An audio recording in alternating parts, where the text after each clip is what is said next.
ทำแล้วก็ซื้อเล็กเส้นประมาณเส้นหนึ่งครับเล็กแบบนี้ก็ซื้อเยอะมาได้ก็ได้มาทำเป็นโครงสร้างอันนี้ก็เรามาจะมาตัดเอา25เส้นอันนี้เดย์ครับเป็นชายตัดเล็กครับตัดแล้วก็มาส่งให้สายฟ้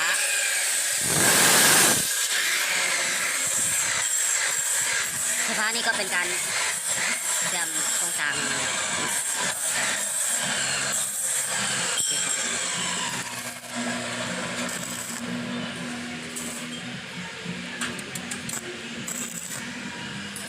ใช่ครับ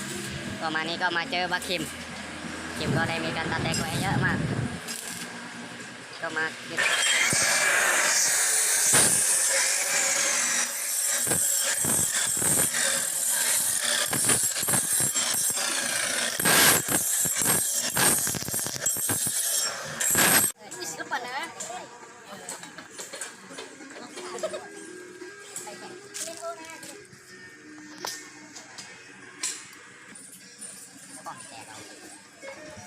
กตำรวจมาถ่ายจับว่าอย่างนี้เห็นยังน่ะ